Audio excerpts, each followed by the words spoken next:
The question I would like to discuss with you today is the question, can magic realism speak? With this question, I set out to investigate borderlands of identity and representability in magic realist knowledge production.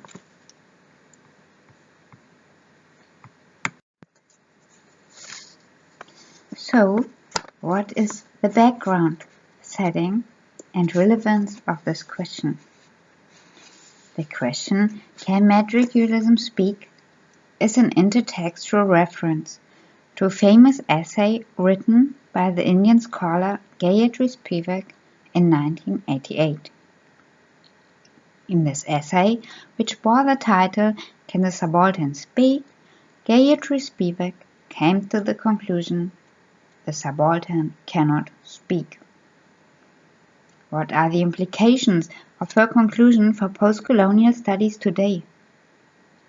Firstly, it has to be understood that Gayatri Spivak took the term subalternity to refer to a position without identity, meaning that she took the term subalternity to refer to people outside the global economic system and outside history, to people, and in this she draws on Karl Marx, who cannot represent themselves and who cannot make their interests count. Most crucially, she took the term subalternity to refer to people who cannot act as a collectivity. Against this background, Gayatri Spivak considers subalternity as an epistemic fracture. Now, I argue that this leads to the impasse of justice. For any system, any society, no matter how just they may be, they are, nevertheless, A. constituted on their unspeakable exclusions, and B. exposed to an unpredictable future. Therefore, I hold that a totally just system is not viable. Imagine, for the sake of argument, a totally just society. A society in which everybody would be ideally included, in which everybody could find the perfect conditions, both for expressing themselves and for being heard. In short, a society without violence. Or, to describe it more radically, a society based on the exclusion of violence. This perfect condition would be without future, because any future might bring destruction, might bring new wars, new victims, new oppression, to name but a few. Thus, paradoxically, temporality, the unpredictability of the future to come, makes total justice impossible at the same time. Any future might bring with it deterioration or improvement. Given this impasse, I ask for a more pragmatic approach to subalternity.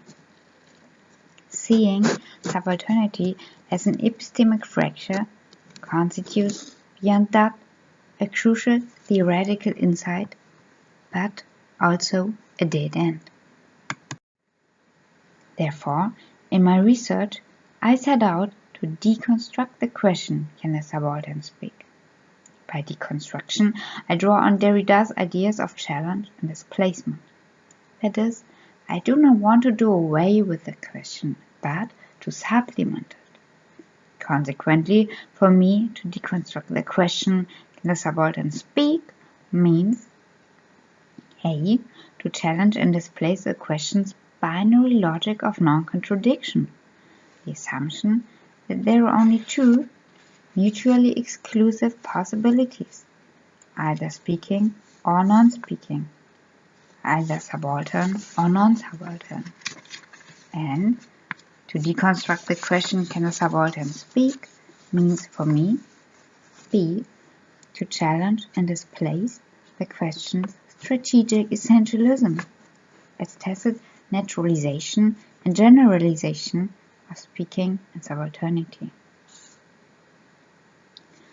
I argue that both problems, A and B, result from a metaphysical approach to categorical thinking.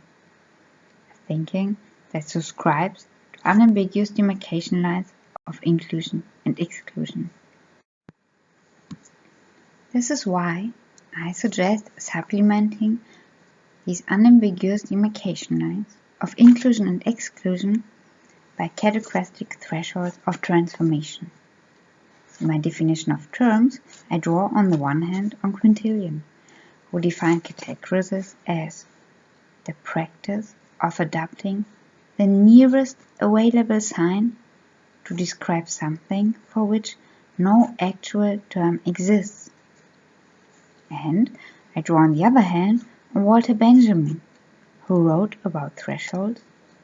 The threshold must be carefully distinguished from the boundary. A threshold is a zone. Transformation, passage, wave action are in the word. Thus, in contrast to the question, can a subaltern speak, I focus on categoristic thresholds of identity and representability is concerned with undecidable interstices of speaking and non-speaking, subalternity and non-subalternity. In short, it is concerned with contradictory discontinuities in irreducible in-between spaces. Now I hold that spectral non-identity and non-representability in magic realist literature provides an excellent basis to deconstruct the unambiguous demarcation lines of inclusion and exclusion I criticize in Spivak. In my text analysis, I concentrate on 3 works of magic realist knowledge production. All 3 of them negotiate spectral non-identity and non-representability, however, in utterly different historical and cultural settings. I discuss Beloved, written in 1987 by Toni Morrison, an Afro-American writer. Furthermore, I discuss So Far From God, written in 1993 by Ana Castillo, a Mexican-American writer. And I discuss Baby No Eyes, written in 1998 by Patricia Grace, a Maori writer from New Zealand. What I want to show in my reading is why it is too abstract and too simple to base an understanding of subalternity on a non-contradictory and decentralizing logic of identity and representability. Furthermore, I want to show how the principles of binary non-contradiction and strategic essentialism can be supplemented by categoristic thresholds. I want to show that spectral identity and representability in magic realism can open a practical and differentiated view on subalternity. And I want to show that a revised approach to subaltern speaking can revise our understanding of magic realism. Thank you very much for your attention.